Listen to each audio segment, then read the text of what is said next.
Coaching संस्थान से देखते हैं सर, अधिकतर बच्चे शिक्षक और पुलिस वाले बन के जाते हैं। देखिए बात यहाँ है कि शिक्षक बच्चे इसलिए बनना चाहते हैं कि जब भी मेरा मोटिवेशन कोई सुनते हैं, कोई कहानी के तौर पर हम बच्चों को बताते हैं, तो टीचर बनने के उनमें जज्बा इसलिए आती है। आज तक जो भी बिहार सरकार ने टीचर बहाली की है, केंद्र की नहीं, केंद्र की अच्छी टीचर है। बिहार सरकार वाले जितने भी टीचर हैं वह किसी न किसी सेटिंग के माध्यम से आए हैं। अगर DLD कर रहे हैं तो क्लास नहीं कर रहे हैं, तो उसमें चाइल्ड साइकोलॉजी को बच्चों को नॉलेज नहीं है। अब समझ में अच्छा शिक्षा देना चाहते हैं और बच्चे को भविष्य को भी अच्छा बनाना चाहते हैं, उज्जवल बनाना चाहते हैं। पुलिस बनना है। पुलिस बनना है। क्या नाम है आपका? आसना बेगम। किस क्लास में पढ़ते हैं? ITI। ITI अभी निकाले हैं। हाँ, यानी कि जितने भी यहाँ पे छात्राएं उपस्थित है सभी कोई ITI निकाले हैं। अगला लक्ष्य क्या है? ITI का टीचर बनना। टीचर बनना है। Station police. Station police, RPF। Yes. आपको? रेलवे में जाना है। जी। बिहार पुलिस आपको? दरोगा। आपको दरोगा बनना है। आपको? बिहार पुलिस। आपको? ITI निकाल कर टीचर बनना है। टीचर बनना है। हमको लगता है सर से यहाँ पे बच्चे जब पढ़ने आते हैं उसके बाद शिक्षक और पुलिस वाले बनने के लिए ही उन लोगों के आप मोटिवेट कर देते हैं, शायद ऐसा बात तो नहीं है?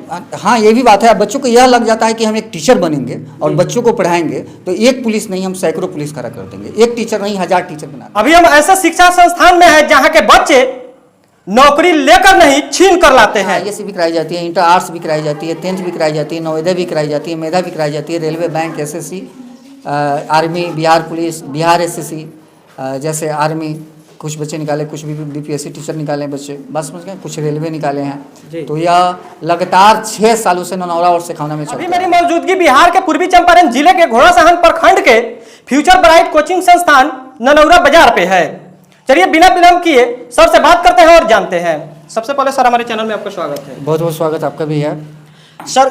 खान सर के बाद आप ही का नाम चलता है, मिगरेंद्र सर। आखिर बच्चे में क्या कर देते हैं से आपके क्लास के बच्चे जहां भी जाते हैं नौकरी लेकर नहीं छीन कर लाते हैं? सबसे पहले देखिए, किसी भी बच्चे को पढ़ाने के लिए उसकी सोच बदलना होगा, उसमें पॉजिटिव एनर्जी लाना होगा। गांव समाज में नेगेटिव एनर्जी चलती है कि भाई तुमसे नहीं होगा, तुमसे नहीं होगा। यही सुन कर बच्चे एक दूसरे को देख कर जानते हैं कि वह नहीं कर पाया तो हम भी नहीं कर पाए। सबसे बढ़िया है पॉजिटिव एनर्जी। और यहाँ पर क्लास दी जाती है 4 से 5 घंटे, 6 घंटे।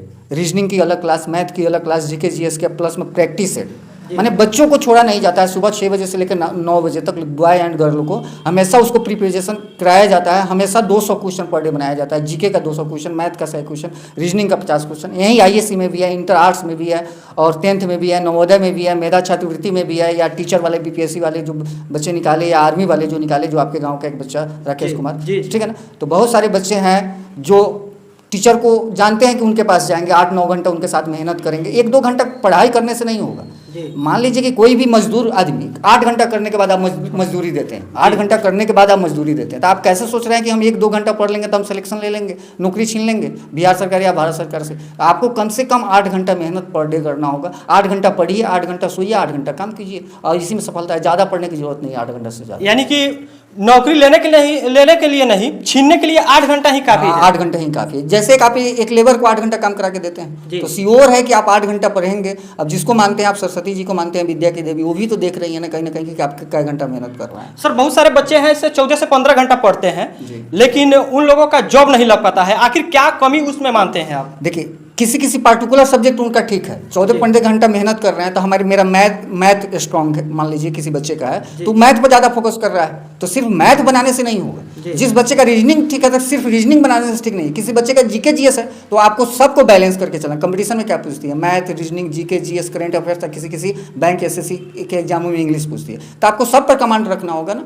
अब जो सिलेबस तैयार करते हैं, जो बोर्ड में बैठे हुए हैं, जो एग्जाम का पैटर्न क्वेश्चन तैयार करते हैं, तो वो हमसे ज़्यादा अनुभवी हैं।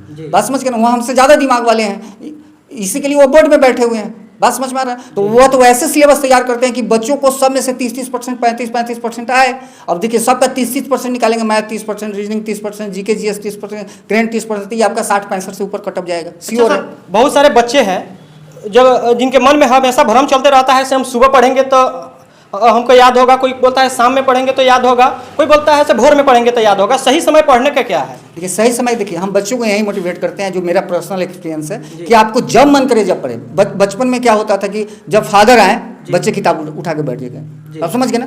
फादर चले गए, किताब मुन दिए, तो वैसे नहीं करना है। आपको मन है कि नहीं पढ़ना, फादर है, सो जाइए आराम से। आपको भोर में मन करे, 2 बजे मरे पढ़े, 12 बजे दिन में मन करे, या शाम को मन करे, या नाइट में मन करे, जिस समय आपको पढ़ के, लेकिन 24 घंटा का जो समय है ना, उसमें अपना कंप्लीट सिलेबस कर लीजिए, जितना पढ़ाया गया, जितना आपको बताया गया। इस श्योर नहीं कि आप भोरे में पढ़े, रात में पढ़े, आपको जब मन करे जब पढ़िए।